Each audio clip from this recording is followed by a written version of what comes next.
कोयटा की जानिब से डेब्यू करने वाले मोहम्मद आमर ने पेशावर की बैटिंग लाइन के परखचे उड़ा दिए। बाबर ने पीएसएल में रन्स के अंबार लगा दिए।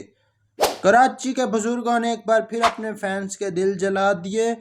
इंडियन मीडिया भी मोहम्मद आमर की बॉलिंग के गुण गा दिए। सारा कुछ आपको वीडियो में मुकम्मल तफसील से बताएंगे। सबसे पहले बात करते हैं कोयटा और पेशावर के मैच के दरमियान। कोयटा की टीम ने पहले बैटिंग करते हुए 207 रन बनाए। साउथ शकील कोयटा की तरफ से ओपनर आए, जेसन रॉय के साथ बड़ी ज़बरदस्त बैटिंग की दोनों ने। साउथ शकील तो यार छुपा रुस्तम निकला, इस बंदे ने बड़ी कमाल की बैटिंग कर दी आके, ऐसे ऐसे छक्के मार रहा था जैसे साइम अयूब की रूह के अंदर आ गया यार। 47 गेंदों पर 74 रन मार गया ये बंदा। और साथ में जेसन रॉय ने भी 75 रन स्कोर किए 48 गेंदों पर। तो बड़ी कमाल की इन्होंने बैटिंग की है। उसके बाद अगर इनकी बॉलिंग की बात की जाए तो बॉलिंग में किंग आमर ने एक बार फिर इनको मैच जितवाया। आखिरी ओवर में जब मैच फंस गया था, आखिरी 2 ओवर में 30 रन की ज़रूरत थी पेशावर ज़ल्मी की टीम को, और सामने पावर हिटर खड़ा था रोवमन पावल, और दूसरी तरफ गेंद मोहम्मद आमर के हाथ में थी। तो मोहम्मद आमर ने 19वें ओवर में बड़ी कमाल की बॉलिंग की और सिर्फ 6 रन दिए 19वें ओवर में, और रोवमन पावल को आउट भी कर दिया। और मोहम्मद आमर की अगर बॉलिंग फिगर की बात की जाए तो 4 ओवर में सिर्फ 29 रन दिए और एक अहम विकेट हासिल की मोहम्मद आमर ने।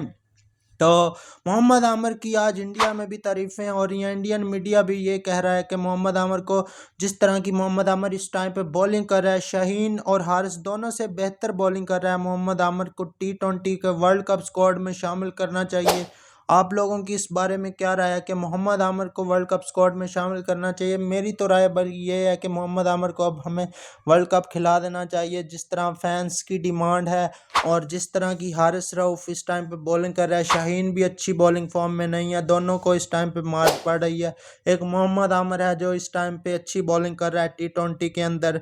तो अगर वहीं बात की जाए कराची के बुजुर्गों की, तो कराची के बुजुर्गों का वही हाल है जो पिछली दफ़ा वाला था। मतलब वहीं से उन्होंने पीएसएल का आगाज़ किया है जहाँ से पीएसएल को छोड़ा था।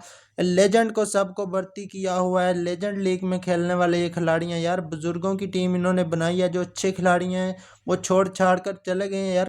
पता नहीं कौन है यार जो इस तरह के खिलाड़ियों को सिलेक्ट कर रहता है। पता नहीं ड्राफ्ट में ये सोए हुए होते हैं सारे, उन खिलाड़ियों को रख लेते हैं जो कि या तो रिटायर होते हैं या ओवर एज हुए होते हैं। यंग खिलाड़ियों को लेकर आओ यार, इतनी बड़ी फ्रेंचाइज है कराची की।